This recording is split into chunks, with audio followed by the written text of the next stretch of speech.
যে যেদিন রোজিনাকে সেক্রেটারিয়েটে আটক রাখা হলো সেদিন আমাদের নেতৃবৃন্দ কেন সেখানে উপস্থিত হলেন। আমরা যেতে পারতাম, কিন্তু আমরা তো আনুষ্ঠানিক নেতা না। আমি তো ঢাকা সাংবাদিক ইউনিয়নের সদস্য, কুদ্দুস আফরাদ আমার নেতা, সাজ্জাদ আলম খান আমার নেতা। তারা যদি আমাদেরকে ডাকেন তাদের সঙ্গে আমরা যাব। তাদেরকে বাইপাস করে যাওয়ার যে পদ্ধতি, সেই পদ্ধতির মধ্যে তো আমরা বড় হই নাই। তো কাজেই আমার মনে হয়েছিল যে ঢাকা সাংবাদিক ইউনিয়ন, আমি ধন্যবাদ জানাই ঢাকা সাংবাদিক ইউনিয়নের সেই দিন যারা সেখানে ছিলেন। খায়রুল ছিলেন, বাংলাদেশ ফেডারেল সাংবাদিক ইউনিয়নের থেকে দিবাজাত ছিলেন, জিহাদ ছিলেন, আরও কেউ কেউ ছিলেন যাদের নাম আমি বলতে পারছি না এই মুহূর্তে। আমি খুব খুশি হতে পারতাম যদি ঢাকা সাংবাদিক ইউনিয়নের এবং বিএফিজের আনুষ্ঠানিক নেতৃত্ব সেখানে হাজির হতেন। আমরা হয়তো ব্যর্থ হতাম, কিন্তু তাদের নেতৃত্বে আমরা সেখানে হাজির হতে পারতাম। আপনাদের অভিজ্ঞতার জন্য বলি যে যখন প্রবীর সিকদারকে গ্রেপ্তার করা হয়েছিল তখন এই সরকারি ক্ষমতা, বরং একজন তাপরশালী মন্ত্রীর বাদী হিসেবে তাকে আটক করা হয়েছিল। সেই সময় আমরা ছুটে গিয়েছিলাম ইঞ্জিনিয়ার মুশারফ শফির চেম্বারে, তাকে রিমান্ডে দেওয়া হয়েছিল। কিন্তু ওসমান চৌধুরী, আমি, উমর ফারুক, কি বলে কুদ্দুস আফরাদ, আমাদের নেতৃবৃন্দ সেখানে গিয়ে আমরা 12 ঘন্টার মধ্যে তাকে রিমান্ড থেকে এনে জামিন আনতে পেরেছিলাম। কাজে সাংবাদিক ইউনিয়নের সাফল্য নেই এই কথা বলা যাবে না। কিন্তু আজকে যারা নানা মহলের জায়গায় ইউনিয়নকে এবং পেশাদারিত্বকে বর্গা দিয়েছেন, তাদের দ্বারা তারা যেহেতু পেশাদারিত্বের সঙ্গে সম্পর্কিত নয়, তাদের দিয়ে ইউনিয়ন চলবে কিনা এই জিনিসটিও আমাদের এখন মনে করতে হবে। দ্বিতীয় ক্ষোভটি জানাই ইতিমধ্যে আমাদের বক্তারা বলেছেন। আমি ধন্যবাদ জানাই বাংলাদেশ সচিবালয় সাংবাদিক ফোরাম, আমি ধন্যবাদ জানাই স্বাস্থ্য নীতির সাংবাদিকদেরকে। তারা যে তাৎক্ষণিক প্রতিবাদ করেছে তাদেরকে ধন্যবাদ জানাই। এবং তারা তাৎক্ষণিক প্রতিবাদ করে শুধু আগের দিন না, পরের দিন তারা স্বাস্থ্য মন্ত্রণালয়ের প্রেস ব্রিফিং দিয়ে বয়কট করলেন। আজকে বিভিন্ন পত্রিকায় বিভিন্ন বক্তৃতায় দেখি সাংবাদিক ইউনিয়ন কেন ঐক্যবদ্ধ হয় না, সাংবাদিকরা কেন ঐক্যবদ্ধ হয় না। আমি বিনয়ের সঙ্গে নোয়াব মালিকদের প্রতিষ্ঠান, বিনয়ের সঙ্গে সাংবাদিকদের অভিভাবক প্রতিষ্ঠান, সম্পাদক পরিষদের কার্যক্রমে ক্ষোভ প্রকাশ করে বলি, আপনাদের রিপোর্টাররা যে অনুষ্ঠানটি বয়কট করলো, আপনারা মালিক হিসেবে 20-25 হাজার টাকার লোভে সেই বিজ্ঞাপনটি পত্রিকায় ছাপতে আপনাদের লজ্জা হওয়া উচিত। আমাদের রিপোর্টাররা মাঠে প্রতিবাদ করবে, আমাদের ক্যামেরাম্যানরা মাঠে প্রতিবাদ করবে, আমাদের সাংবাদিক বন্ধুরা, ইউনিয়নের বন্ধুরা রাজপথে মিছিল করবে, আর আপনারা এয়ার কন্ডিশন রুমে বসে সরকারের বিজ্ঞাপন নেবেন। তাহলে আপনারা আমাদেরকে ইউনিয়নের কথা বলেন কেন? যারা সেদিন স্বাস্থ্য রিপোর্টার্স ফোরামের যে বন্ধুরা সেই প্রেস কনফারেন্স বয়কট করেছেন, সচিবালয় বিটের যারা বয়কট করেছেন, তারা তাদের হাউজের সম্পাদককে বলবেন যে আপনারা তো আমাদের পাশে দাঁড়ালেন না, আপনারা 25,000 টাকা 30,000 টাকার একটা বিজ্ঞাপনের কাছে বিক্রি হয়ে গেলেন। এবং এই নোয়াব যখন তারা বিপদে পড়ে তখন বলে যে আসেন একসাথে হই, আর আমাদের ওয়েস্ট বোর্ডের বিরুদ্ধে মামলা করে। কাজেই সব জিনিস একসাথে ফয়সলা হতে হবে। আমাদের ইউনিয়নের নেতৃবৃন্দকে বলবো যে মাঝে মাঝে একটু প্রণোদনা, 1 চিমটি লবণ, একটু পানি আর একটু কি বলে ওই রকম স্যালাইন দেওয়া হবে না। যে আন্দোলনগুলি আসবে সেই আন্দোলনগুলি একসাথেই করতে হবে এবং চিহ্নিত করতে হবে এই শিল্পে কারা সাংবাদিক বান্ধব, কারা সাংবাদিক বান্ধব, কারা সংবাদপত্র বান্ধব, কারা সংবাদপত্র বান্ধব না, চিহ্নিত করতে হবে। এই চিহ্নিত না করা গেলে সেটা কি ইউনিয়নেই হোক, সম্পাদক পরিষদেই হোক, নোয়াবেই হোক, বা অন্য জায়গাতেই হোক। এই কথাটি বলে রোজিনার সংক্রান্ত বিষয়ে আসতে চাই। রোজিনার বড় হয়ে ওঠা, সাংবাদিক হয়ে ওঠা, আমার বুড়া হয়ে ওঠা, বয়স্ক হয়ে ওঠা একসাথে। তার চাকরি, তার ভালো সাংবাদিক হওয়ার লক্ষণ। আমি তার বার্তা সম্পাদক হিসেবে শত রিপোর্ট তাকে দিয়ে করেছি। সে সাহসী, সৎ এবং পরিশ্রমী সাংবাদিক। কাজে রোজিনা সম্পর্কে অন্য কারো কাছ থেকে আমার সার্টিফিকেট গ্রহণ করতে হবে না।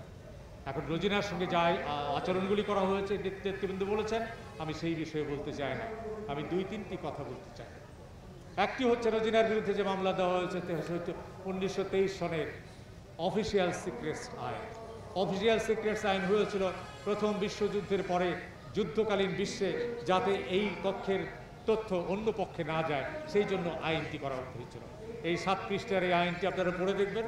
এই আইনের প্যারায় প্যারায় বলা আছে শত্রুপক্ষ গুপ্তচর, শত্রুপক্ষ গুপ্তচর, অর্থাৎ এটি সরকারি কর্মচারীদের যারা আইন পাচার করে, গুপ্তচর ভিত্তিতে যান, তাদের ছিল। গুপ্তচর আর সাংবাদিকতা এক নয়। রোজিনা যে তথ্য চেয়েছিলেন সেই তথ্য গুপ্তচর বৃত্তির জন্য না, সাংবাদিকতার জন্য। কাজেই এই আইনটি তার জন্য প্রয়োগ হতে পারে না।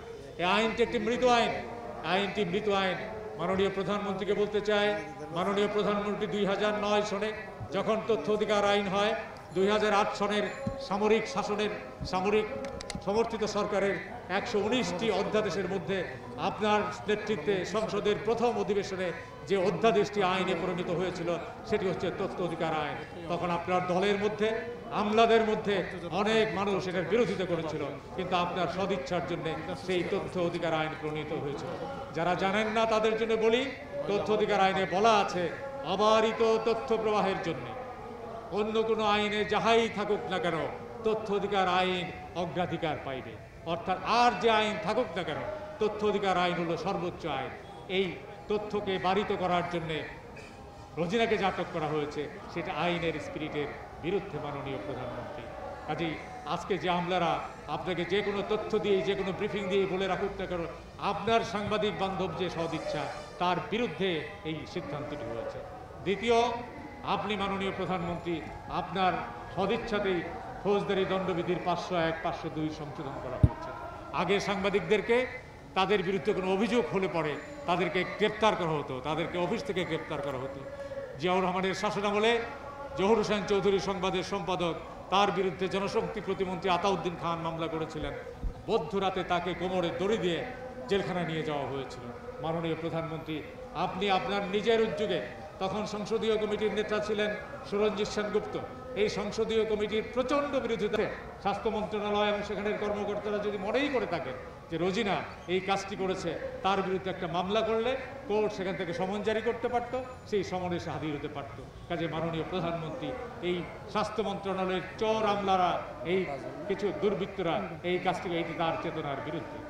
আরেকটি আইন মাননীয় প্রধানমন্ত্রী, যে সাংবাদিক বন্ধুরা সামনে আছেন আপনারা শুধু কথা শুনবেন না, কথা বলবেন না, সেই জন্য সন তারিখ উল্লেখ করে বলছি, এই মাননীয় প্রধানমন্ত্রীর আমলে আরেকটি আইন হয়েছে হুইসেল ব্লোয়ার প্রোটেকশন ল। 2011 সনের আইন 2017 সনে বিধিমালা হয়েছে। হুইসেল ব্লোয়ার প্রোটেক্ট কি? হুইসেল ব্লোয়ার হচ্ছে রেফারি, মাঠের মধ্যে যে বাঁশি বাজায় সতর্ক করে দেয়, অথবা কোনটা ফাউল কোনটা সেম সাইড সেটা করে, এটা হুইসেল ব্লোয়ার, বাঁশি বাজায়।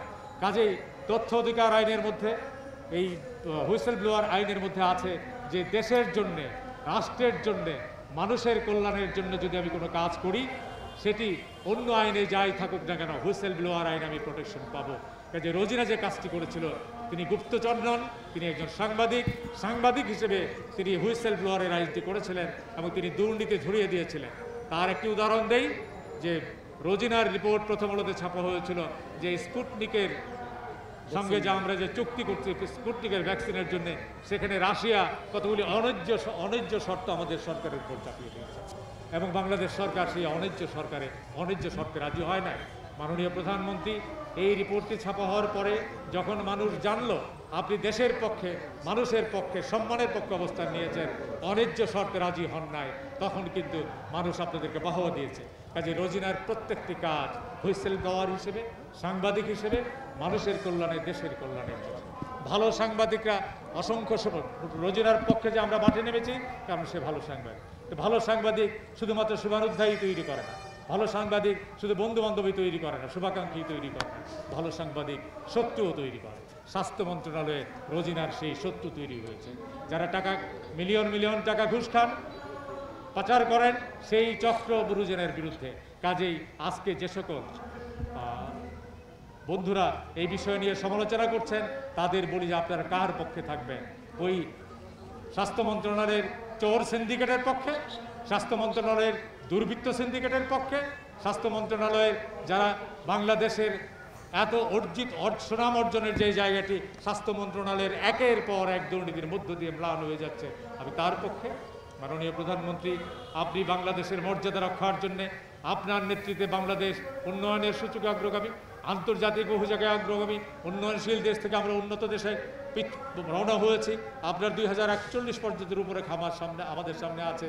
কিন্তু স্বাস্থ্য মন্ত্রণালয়ের এই রোজিনাকে নিয়ে যে কাণ্ড হয়েছে, আমি গতকাল রাত পর্যন্ত হিসাব দিই, পৃথিবীর 141টি আন্তর্জাতিক পত্রিকায় এই নিউজটি হয় লিড আইটেম অথবা সেকেন্ড লিড আইটেম হিসেবে ছাপা হয়েছে।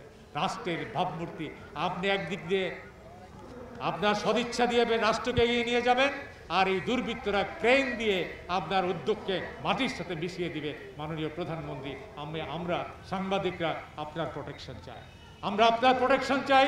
আমরা আপনার সহযাত্রী, বাংলাদেশকে এগিয়ে নিয়ে যাওয়ার যে যাত্রা আপনি শুরু করেছেন তার সঙ্গে আমরা আছি। অন্তত আমরা এখানে যারা আছি আজকে আছি কুদ্দুস হাফরাজের নেতৃত্বে, সাজ্জাদ আলম খানের নেতৃত্বে। আমরা নিঃশর্তভাবে বলতে চাই, উন্নয়নের অভিযাত্রায় আপনার সহযাত্রী আমরা। আর যে দুর্বৃত্ত চক্র আপনার এই অবিরাম চেষ্টাকে ম্লান করে দিয়ে রোজিনার একটা ছোট্ট ঘটনার মধ্য দিয়ে এটি রাতেই মিটিয়ে ফেলা যেত, এটা আগেই মিটিয়ে ফেলা দেওয়া যেত, কিন্তু তা না করে এটিকে একটা বিশাল ঘটনার মধ্য দিয়ে তারা বাংলাদেশকে যে জায়গায় নিয়ে গেছেন, আমরা তার জন্য ধিক্কার জানাই। মাননীয় প্রধানমন্ত্রী, এই করোনা কারণের জন্যে আমরা সরাসরি আপনার সঙ্গে প্রত্যক্ষ দেখা করতে পারি না। এই করোনার কারণে আমরা সরাসরি আপনার সঙ্গে দেখা করতে পারি না, কথা বলতে পারি না। আপনার চাষবাস জন্য আমলাতন্ত্রের একটা বুজ্জ তৈরি করা হয়েছে। সব আমলারা খারাপ না, কিন্তু আমরা কিছু আমলাকে দেখছি তারা সচিব হতে চায়, সিনিয়র সহসচিব সচিব হতে চায়, একবারের জায়গায় 3 বার কন্ট্রাক্ট চায়, চাকরি শেষ হওয়ার পরে আবার নতুন পোস্টিং চায়। তাদের তো চাওয়ার শেষ নাই, আমাদের তো কোনো চাওয়া নাই। আমরা তো শুধুমাত্র পেশাদারের ক্ষেত্রে সাংবাদিকতা করতে চাই, আমরা তো সিনিয়রও হতে চাই না। সিনিয়র শেষ হয়ে গেলে 3 বারের কন্ট্রাক্টও চাই না, 3 বারের কন্ট্রাক্ট শেষ হয়ে গেলে নতুন পোস্টিংও চাই না। মৃত্যু পর্যন্ত তাদের চাওয়ার কোনো শেষ নাই। এই দুর্বৃত্ত চক্র, খোদা না করুন কালকে যদি কোনো বিপদ হয়, তাদের আমেরিকা কানাডায় বাড়ি করা আছে, তাদের টিকিট কাটা আছে, তাদের ভিসা রেডি আছে। আমরাই এই প্রেস ক্লাবে আপনার সঙ্গে থাকবো, এই সাংবাদিকরাই আপনার সঙ্গে থাকবে, ওই দুর্বৃত্তির আপনার সঙ্গে থাকবে না। কাজে মাননীয় প্রধানমন্ত্রী, আপনাকে অনুরোধ জানাই, আমরা এই বিষয় নিয়ে আমলাদের সাথে কথা বলেছি, মন্ত্রীদের সঙ্গে কথা বলেছি, সরকারি অনেক নেতাদের সঙ্গে কথা বলেছি। সংখ্যাগরিষ্ঠ অংশ মনে করে রোজিনার সঙ্গে অন্যায় হয়েছে, সংখ্যাগরিষ্ঠ মনে করে রোজিনাকে 6 ঘন্টা আটক রেখে যেভাবে নির্যাতন করা হয়েছে সেটা অন্যায় করা হয়েছে। সংখ্যাগরিষ্ঠ মানুষ মনে করে রোজিনার ন্যায় বিচার পাওয়া উচিত। কাজে আমি মনে করি যে এটিকে ক্ষুদ্র একটি দৃষ্টিভঙ্গি থেকে দেখার কোনো সুযোগ নেই। কালকে একজন মন্ত্রী বলেছেন, সাংবাদিকরা যারা আবেগ দ্বারা পরিচালিত না হয়। রোজিনার সাথে আমাদের যে সম্পর্ক তার মধ্যে আবেগ আছে, এই বিষয়ে কোনোই সন্দেহ নাই। কিন্তু মাননীয় মন্ত্রী, আপনাকে আইনের পৃষ্ঠার পর পৃষ্ঠা নিয়ে আপনার সঙ্গে বিতর্ক করতে চায়, আপনার সঙ্গে বসতে চায় যে তথ্য অধিকার আইন কিভাবে লঙ্ঘিত হয়েছে, কিভাবে হুইসেল ব্লোয়ার প্রোটেক্ট লঙ্ঘিত হয়েছে, কিভাবে মাননীয় প্রধানমন্ত্রীর 501, 502 ধারার যে সদিচ্ছা সেটা লঙ্ঘিত হয়েছে। আপনি আসেন, এই তথ্য অধিকার কি বলে অফিসিয়াল সিক্রেটস আইন বাতিল হয়ে গেছিল বহু আগে। এই তথ্য অধিকার আইন হওয়ার পরে এই তথ্য অধিকার আইনকে আবার পুনরুজ্জীবিত করেছেন ডাক ও টেলিযোগাযোগ মন্ত্রী এখনকার, তখন আইসিটি মন্ত্রী ছিলেন জনাব মোস্তফা জামান। যখন 32 ডিজিটাল সিকিউরিটি আইন করা হলো, আমরা বললাম যে ডিজিটাল সিকিউরিটি আইন হচ্ছে, এটার মধ্যে অফিসিয়াল সিক্রেটস আইনের কোনো সম্পর্ক রাখার দরকার নাই। তিনি বললেন যে না, এটা তো একটা আইন, এটার কোনো প্রয়োগ হয় নাই। আমরা যখন বলেছিলাম এই প্রয়োগ অফিসিয়াল সিক্রেটসের আইনের প্রয়োগটাই হচ্ছে অপপ্রয়োগ, 50 বছরে প্রয়োগ হয় নাই বাংলাদেশে। তিনি ডিজিটাল সিকিউরিটি আইনের 32 নম্বর ধারা এটি জোরে রাখলেন। এখন এটা যদি জোড়া না থাকতো তাহলে পরে এই আইনটির ব্যবহার হতে পারত না। কাজেই যারা আওয়ামী লীগ করে না, এখন আওয়ামী লীগের সবচেয়ে বড় শুভনোদ্দায়ী, এখন দেখি জনকণ্ঠের পাতায় বঙ্গবন্ধুর নামে লিখতে লিখতে সেখানে তৈল প্রবাহে জনকণ্ঠের পাতার মধ্যে হাত দেওয়া যায় না, সেই মন্ত্রী করতেন জাসদ, ছিলেন জনকণ্ঠের রিপোর্টার। এরা এসে এখন বঙ্গবন্ধুর সৈনিক হয়ে গেছে। কাজে আমি যে কথাটি বলতে চাই, আজকে যেহেতু এটা সাংবাদিকদের সমাবেশ, আমরা বলি যে আমাদের আবেগ আছে, আমাদের বোনকে আটক রাখা হয়েছে, আমাদের আবেগ নিশ্চয়ই আছে। আমাদের সাংবাদিক বন্ধুদের নির্যাতন করা, সাংবাদিক বোনকে নির্যাতন করা নিশ্চয়ই আবেগ আছে। কিন্তু আমরা যুক্তির ভাষায় কথা বলি, যুক্তির ভাষায় বিতর্ক করতে চাই। এই যুক্তির ভাষায় বিতর্ককে সাংবাদিক ইউনিয়নকে নেতৃত্ব দিতে হবে। আমি ঢাকা সাংবাদিক ইউনিয়নের নেতাদের অনুরোধ জানাই, আপনারা আমাদের আনুষ্ঠানিক নেতা, আপনাদেরকে বাইপাস করে আমরা নেতৃত্ব প্রতিষ্ঠিত করতে চাই না। আমরা বছরের পর বছর এই ইউনিয়নে নেতৃত্ব দিয়েছি, সাফল্য আছে, ব্যর্থতা আছে, আপনাদেরও সাফল্য থাকবে, ব্যর্থতা থাকবে, কিন্তু দুঃসময়ে আপনারা মাঠে থাকবেন না, এটা গ্রহণ করতে পারি না। কাজে আমি অনুরোধ জানাই, দাবি খুব সিম্পল, 4 দফা দাবি। রোজিনার মুক্তি চায়, নিঃশর্ত মুক্তি চায়। 2 নম্বর, রোজিনাকে যারা হেনস্থা করেছে তাদের চিহ্নিত করে তাদের শাস্তির দাবি জানায়। তৃতীয়ত হচ্ছে সাংবাদিকদের জন্য এই আইনের যে তার প্রয়োগ না হয় সেটার অঙ্গীকার সহ স্বাস্থ্য মন্ত্রণালয় দুঃখ প্রকাশ করল। আর আজকে আমি একটি নতুন কথা বলি, পৃথিবীর বিভিন্ন দেশে কি হচ্ছে, আমরা একটা সাংবাদিক সুরক্ষা আইন চাই, জার্নালিস্ট প্রোটেকশন ল পৃথিবীর বহু দেশে আছে। এটি যদি আপনারা চান আমরা সহায়তা করব। সাংবাদিকদের বিশেষ পেশার মানুষ হিসেবে তাদের জন্য আমরা সাংবাদিক সুরক্ষা আইন চাই। আমরা ফ্রন্টলাইনার, আমাদের ফ্রন্টলাইনার হিসেবে এই প্যান্ডেমিকের মধ্যে এই ফটোগ্রাফাররা কাজ করেছেন, এই সাংবাদিকরা কাজ করেছেন, তাদের জন্য কোনো বিশেষ দেওয়া হয়নি। 10,000 টাকার একটা প্রণোদনা দেওয়া হয়েছে, ধন্যবাদ জানাই মাননীয় প্রধানমন্ত্রীকে। কিন্তু একজন সাংবাদিক যদি মারা যায়, একজন ক্যামেরাম্যান যদি মারা যায়, আপনি পুলিশকে দিচ্ছেন, ব্যাংকারদেরকে দিচ্ছেন, আমলাদেরকে দিচ্ছেন, ডাক্তারকে দিচ্ছেন, তো সাংবাদিকরা তো ফ্রন্টলাইনার না, সাংবাদিকরা হচ্ছে ফার্স্ট রেসপন্ডেন্ট। আপনার ডাক্তাররা ফ্রন্টলাইনার হলো পিপিই পাওয়ার পরে, হ্যান্ড গ্লাভস পাওয়ার পরে, মাথায় ক্যাপ পাওয়ার পরে। সাংবাদিকরা তো পিপিইর জন্য বসেছিল না, সাংবাদিকরা তো হ্যান্ড গ্লাভসের জন্য বসেছিল না, সাংবাদিকরা তো মাথায় ওই কি বলে হ্যান্ড ক্যাপের জন্য বসেছিল না। তারা এই মিরপুরে ছুটে গেছে, জানে না কিছু ছুটে গেছে। কাজে সাংবাদিকরা ফ্রন্টলাইনার চাইতেও অগ্রগামী, সাংবাদিকরা হচ্ছেন ফার্স্ট রেসপন্ডেন্ট। কাজে ফার্স্ট রেসপন্ডেন্ট হিসেবে সাংবাদিকদেরকে ট্রিট করতে হবে। কাজে আমি আবারও সেই দাবিগুলো উত্থাপন করি। রোজিনার সাংবাদিক রোজিনার নিঃশর্ত মুক্তি চায়, মামলা প্রত্যাহার। যে দুর্বৃত্তরা 6 ঘন্টা ধরে রোজিনার উপর নির্যাতন চালিয়েছে চিহ্নিত করে, একটু দেখেন ওইখানে ওই ভদ্রমহিলা কি শেখ জেবুন্নেসা, উনি কি অতিরিক্ত সচিব না? অতিরিক্ত সচিব অতিরিক্ত সচিবের বিরুদ্ধে অভিযোগ, আপনি তদন্ত করলেন যুগ্ম সচিব দিয়ে। অতিরিক্ত সচিবের বিরুদ্ধে আমাদের অভিযোগ, আপনি তদন্ত কমিটি করলেন যুগ্ম সচিব দিয়ে। বিচারের ফলাফল কি হবে এটার জন্য কোনো গবেষণা করার দরকার নেই। কাজে এই তদন্ত কমিটি বাতিল করে স্বাস্থ্য মন্ত্রণালয়ের জানার কথা, কুদ্দুস আফরাদের জানার কথা, ওমর ফারুক কি বলে ইকবাল সামান চৌধুরী এবং জলিল ভুঁইয়া সাহেবের জানার কথা। আমাদের সঙ্গে যখন রাজশাহী মেডিকেল কলেজে গণ্ডগোল হলো, ঢাকা মেডিকেল কলেজে গণ্ডগোল হলো, তখন স্বাস্থ্য মন্ত্রণালয়ের যে তদন্ত কমিটি হয়েছে সেই তদন্ত কমিটিতে ইউনিয়নের প্রতিনিধিত্ব ছিল। কাজে আমি চাই যে এই তদন্তের জন্য যে কমিটি হবে সেই কমিটিতে ইউনিয়নের প্রতিনিধিত্ব হবে। ঢাকা সাংবাদিক আর ফাইনালি যে কথা 3 নম্বর যে কথাটি বলতে চাই, স্বাস্থ্য মন্ত্রণালয়কে অবিলম্বে দুঃখ প্রকাশ করতে হবে এবং দুঃখ প্রকাশ করার মধ্য দিয়ে এই ধরনের ঘটনা ঘটবে না সেই নিশ্চিত দেওয়া হবে। আর নতুন দাবি হচ্ছে সাংবাদিক সুরক্ষায় আইন চায়। আর মালিক, নোয়াব এবং কি বলে এডিটর্স কাউন্সিল, তারা আমাদের অভিভাবকদের সংগঠন, তাদেরকে বলি ওই 25,000 টাকার বিজ্ঞাপনের লোভ থেকে বের হয়ে আসে। আপনার কর্মীরা মাঠে জীবন দিচ্ছে আর আপনি 25,000 টাকার বিজ্ঞাপন দিয়ে আমাদেরকে বেইজ্জতি করছেন। সরকার তো বেইজ্জতি করলো, স্বাস্থ্যমন্ত্র বেইজ্জতি করলো, আপনারাও তো আমার মালিক হিসেবে আমার সঙ্গে বেইজ্জতি করলেন। এটা মেনে নেওয়া যায় না। কাজে আমি অনুরোধ জানাবো এই বিষয়গুলিকে সামনে রেখে ঢাকা সাংবাদিক ইউনিয়নের নেতৃত্বে আমরা দুর্বার আন্দোলন গড়ে তুলতে চাই। ইতিমধ্যে ঢাকার বাইরে যে ইউনিয়নগুলি আছে তাদের আমাদের সবার সঙ্গে কথা হয়েছে, কুদ্দুস আফরাদের সঙ্গে কথা হয়েছে, ওমর ফারুকের সঙ্গে কথা হয়েছে, দিলবাজাদের সঙ্গে কথা হয়েছে। তারা ঢাকার কোনো কর্মসূচির জন্য অপেক্ষা করে না, তাদের নিজ দায়িত্বেই তারা কর্মসূচি চালিয়ে গেছে। কাজে এককভাবে কেউ নেতা হওয়ার চেষ্টা করবেন না, ইউনিয়নের নেতৃত্বে আমাদেরকে অগ্রসর হতে হবে। ইউনিয়নের উপর এই আস্থা রেখে আপনাদের সবাইকে শুভেচ্ছা জানিয়ে আমার বক্তব্য শেষ করি এবং মাননীয় প্রধানমন্ত্রীকে যারা ভুল বুঝাচ্ছেন তারা সতর্ক হবেন এই ব্যাপারটাতে। আমরা আমলাতন্ত্রের বিরুদ্ধে না, সাংবাদিকতাকে আমরা আমলাতন্ত্রের বিরুদ্ধে দাঁড় করাচ্ছি না। আমলাতন্ত্র আপনার আমলাতন্ত্রের দায়িত্ব পালন করবেন, আমরা আমাদের দায়িত্ব পালন করব। পরস্পরের প্রতি শ্রদ্ধাবোধের মধ্য দিয়ে বাংলাদেশ এগিয়ে চলেছে, সেই এগিয়ে চলাটা অব্যাহত থাকবে। আর প্রধানমন্ত্রী যে অবিরাম অনন্ত চেষ্টা বাংলাদেশের ভাবমূর্তিকে আকাশ সমান নিয়ে যাওয়া, সেটাকে যারা ধুলায় মিশিয়ে দিচ্ছেন তাদের চিহ্নিত করে প্রশাসন থেকে বিদায় করা হবে, সরকার থেকে বিদায় করা হবে, এই আশা রেখে আপনাদের সবাইকে শুভেচ্ছা জানিয়ে বক্তব্য শেষ করি। জয় বাংলা, জয় বাংলা।